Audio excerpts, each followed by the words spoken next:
In today's video, I'm going to teach you how to rehire an employee using Homebase. Homebase is a fantastic tool for small businesses to manage their teams, with features ranging from scheduling and payroll to productivity and HR management.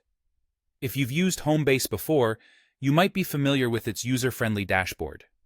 Whether you're new or looking to get a refresher, I'm here to guide you through the process of rehiring an employee seamlessly.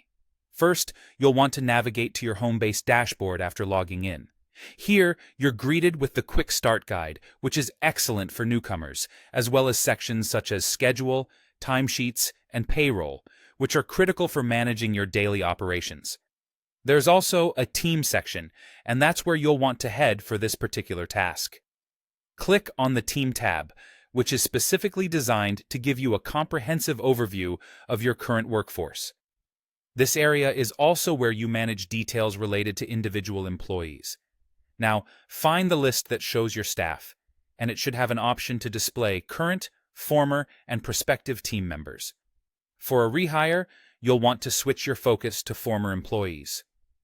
Once you have the list of past employees in front of you, carefully locate the individual you wish to rehire.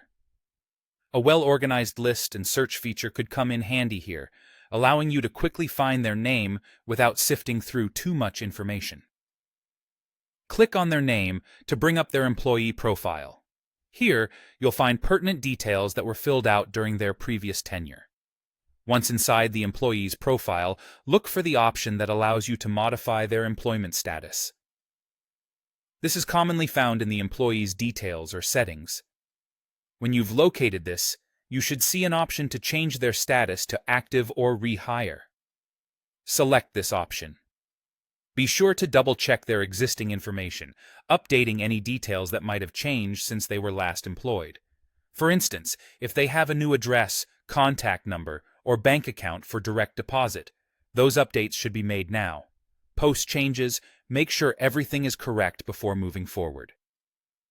After confirming the rehiring, Homebase will process the information and the employee will be reflected as active in your team list. Before concluding, it's often a good idea to send them an email to welcome them back. Utilizing Homebase's built-in communication tools or your own email, you might want to include a summary of their schedule, any changes in company policy, or just a warm welcome to resume their duties. And there you have it. A straightforward process for rehiring a valued team member on Homebase. Thanks for watching, and don't forget to subscribe for more helpful tutorials on maximizing your efficiency with Homebase and other workplace tools.